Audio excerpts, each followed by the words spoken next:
Hello students, तैयारी online में आप सबका स्वागत है। आज हम डिस्कस करने वाले हैं क्लास 6 का वर्कशीट नंबर 2 और वर्कशीट है 18 सितंबर 2020 का। आज का हमारा टॉपिक है सौर मंडल। तो चलिए डिस्कस करते हैं वर्कशीट नंबर 2। अगर आप हमारे चैनल पर नए हैं तो आप हमारे चैनल को सब्सक्राइब कर लें, बेल आइकन को दबाएं ताकि सभी नोटिफिकेशन आप तक पहुंचता रहे। वीडियो को लाइक करें, साथ ही अपने दोस्तों के साथ शेयर अवश्य करें ताकि उन्हें भी वर्कशीट नंबर 2 को सॉल्व करने में हमारी वीडियो से हेल्प मिल सके। तो बच्चों, आज का वर्कशीट जो है वर्कशीट नंबर 2 वह सोशल साइंस का वर्कशीट है और सोशल साइंस में यह ज्योग्राफी का वर्कशीट है।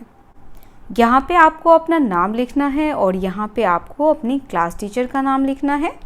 तो आज हम पढ़ेंगे अध्याय 1 सौर मंडल में पृथ्वी। सौर मंडल, सौर मंडल कहने का अर्थ है बच्चों सूरज और उसके ग्रहीय मंडल को मिलाकर हमारा सौर मंडल बना हुआ है। सूरज के चारों तरफ घूमने वाले उसके ग्रहों को मिलाकर के बना हुआ है सौर मंडल। देखिए, सूर्य के चारों तरफ ग्रहें जो हैं वह क्या करती हैं, चक्कर लगाती हैं, जिसमें हमारी पृथ्वी भी शामिल है। तो आज हम पढ़ेंगे सौर मंडल में पृथ्वी। सूर्य, 8 ग्रह, उपग्रह तथा कुछ अन्य खगोलीय पिंड जैसे क्षुद्र ग्रह एवं उल्का पिंड मिलाकर के बना हुआ है सौर मंडल। सौर मंडल में क्या क्या है बच्चों? सूर्य के साथ साथ उसके 8 ग्रह हैं, साथ ही ग्रहों के उपग्रह हैं और कुछ खगोलीय पिंड जैसे क्षुद्र ग्रह, उल्का पिंड, इन सभी चीज़ों को मिला करके बना हुआ है सौर मंडल। तो बच्चों, हम सबसे पहले जानेंगे किसके बारे में? सूर्य के बारे में। सूर्य को क्या कहा गया है? तो सूर्य को कहा गया है सौर मंडल का मुखिया। तो बच्चों, हम सबसे पहले जानेंगे सूर्य के बारे में। सूर्य है सौर मंडल का मुखिया। जैसे हमारे घर में हमारे पिता हमारे मुखिया होते हैं, उसी तरह सौर मंडल का मुखिया सूर्य को माना गया है। जिस प्रकार हमारे पिता हमारी सारी ज़रूरतों को पूरा करते हैं, उसी प्रकार सूरज भी अपने सारे ग्रहों को, उपग्रहों को, उल्का पिंडों को, सभी की ज़रूरतों को पूरा करता है। कैसे करता है? तो यहाँ देखिए, सबसे पहली बात, सूरज जो है वो सौर मंडल के केंद्र में होता है और जितने ग्रह हैं वह सूरज के चारों ओर भ्रमण करते हैं। ग्रह, उपग्रह, उल्कापिंड सभी सूरज के चारों ओर भ्रमण करते हैं। सूरज बहुत बड़ा है, यह पृथ्वी से भी बड़ा है बच्चों। कई पृथ्वी सूर्य के अंदर समा सकती है, इतना बड़ा है हमारा सूर्य। सूर्य अत्यधिक गर्म गैसों का बना हुआ है और यह हमें क्या प्रदान करता है? यह हमें प्रकाश एवं ऊष्मा प्रदान करता है। अगर सूर्य प्रकाश एवं ऊष्मा न प्रदान करे तो जीवन क्या हो जाएगा? असंभव। इसीलिए पृथ्वी पर या किसी भी ग्रह पर जीवन तभी संभव है जब प्रकाश और ऊष्मा मिलता रहे। अब देखिए सौर मंडल के बारे में। हमारे सौर मंडल में 8 ग्रह हैं। कितने ग्रह हैं? 8। सूर्य से दूरी के अनुसार वे इस प्रकार हैं। देखिए, सूर्य के सबसे नज़दीक है बुध, उसके बाद शुक्र ग्रह, उसके बाद पृथ्वी, उसके बाद मंगल, फिर बृहस्पति, फिर शनि, यूरेनस तथा नेपच्यून। ये 8 ग्रह हैं जो सूर्य के दूरी के अनुसार है। चलिए हम इसको अच्छे से समझते हैं। यहाँ देखिए बच्चों, यहाँ आप बहुत ही अच्छे से समझ पाएंगे। ये सारे इंग्लिश में लिखे हुए हैं, मैं आपको हिंदी में भी बताते जाऊंगी। तो यहाँ देखिए बच्चों, सबसे पहले जो है वह सूरज। क्या है यह? सन, जो सौर परिवार का मुखिया है और इसी के चारों तरफ जितने भी ग्रह हैं वह क्या करते हैं?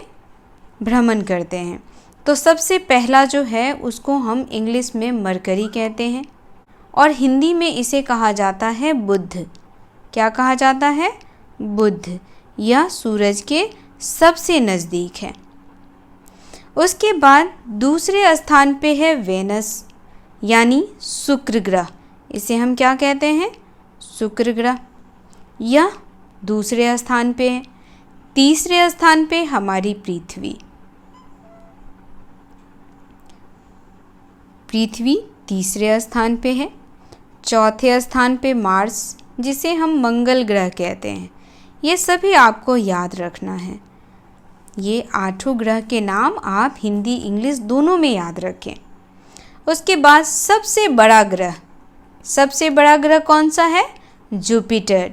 यह सौर मंडल का सबसे बड़ा ग्रह है। इसको हम कहते हैं बृहस्पति। आप सभी इसे ध्यान रखें कि सौर मंडल का सबसे बड़ा ग्रह कौन सा है?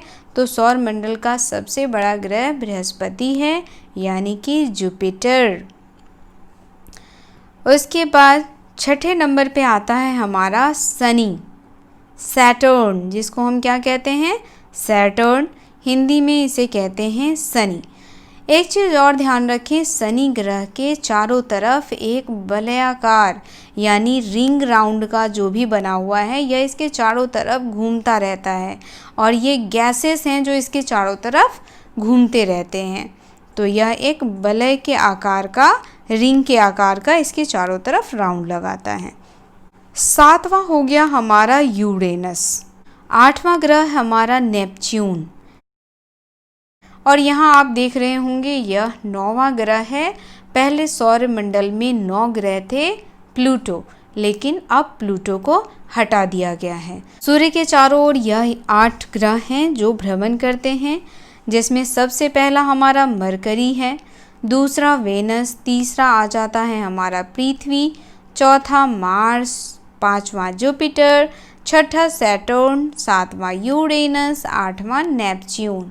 ग्रहों को इंग्लिश में हम प्लैनेट्स कहते हैं। तो बच्चों, आपको सारे ग्रहों के नाम याद रखने हैं। सौर परिवार में मुखिया कौन होता है, यह भी आपको याद रखना है। तो सौर परिवार में सूर्य जो है वह सौर परिवार का मुखिया होता है। अब आगे देखिए, बुध सूर्य के सबसे नज़दीक हैं। शुक्र को पृथ्वी का जुड़वा ग्रह कहा जाता है। ऐसा क्यों कहा जाता है? तो यहाँ देखिए, इस इमेज को देखिए, यह है हमारा पृथ्वी। किसका इमेज है? पृथ्वी का। और यह हमारा है शुक्र ग्रह का इमेज।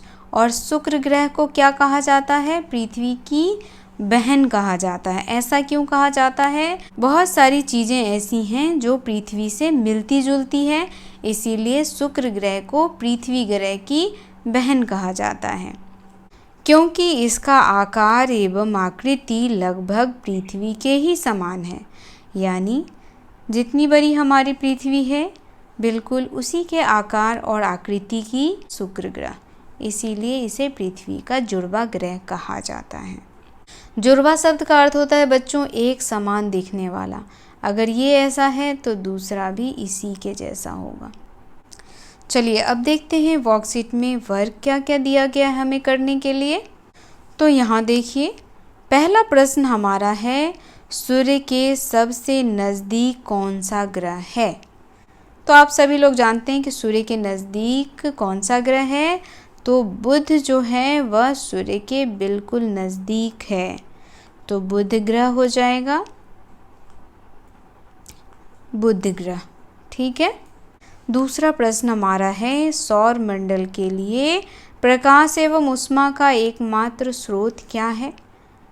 तो अभी हमने पढ़ा है कि सूर्य जो है वह सौर मंडल के लिए एकमात्र ऊष्मा एवं प्रकाश का स्रोत है। तो कौन है? सूर्य। आप यहाँ सूर्य लिखेंगे। और देखिए इसका आंसर यहाँ है, सूर्य सौर मंडल के लिए प्रकाश एवं ऊष्मा का स्रोत है। तो सबसे ज़रूरी बात यह होती है बच्चों, जो भी चीज़ें दी हुई हैं उसे हमें ध्यान से पढ़ना चाहिए। अगला प्रश्न हमारा है, सौर मंडल के 8 ग्रहों का नाम लिखिए। तो आप सौर मंडल के 8 ग्रह का नाम लिखेंगे। यहाँ देखिए, हम यहाँ पे लिखते हैं 8 ग्रह का नाम।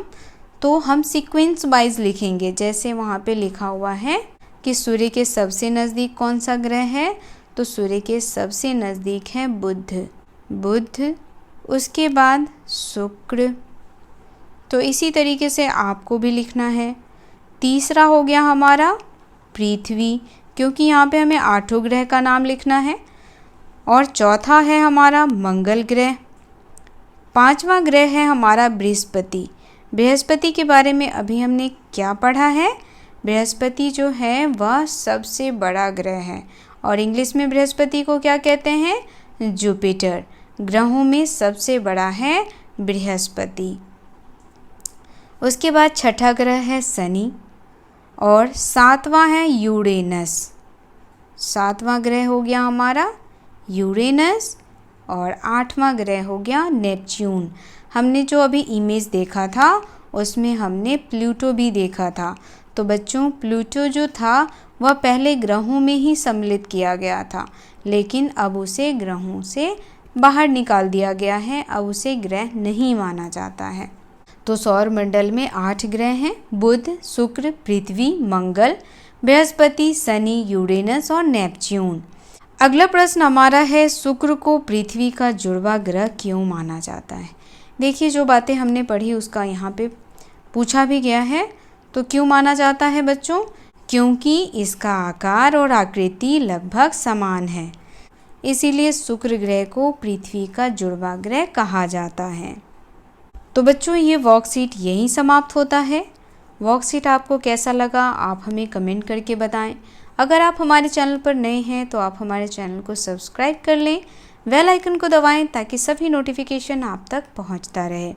वीडियो को लाइक करें, साथ ही अपने दोस्तों को शेयर करें ताकि उन्हें भी वर्कशीट नंबर 2 को सॉल्व करने में हमारी वीडियो से हेल्प मिल सके। तो मिलते हैं अगली वीडियो में। आप सबका धन्यवाद।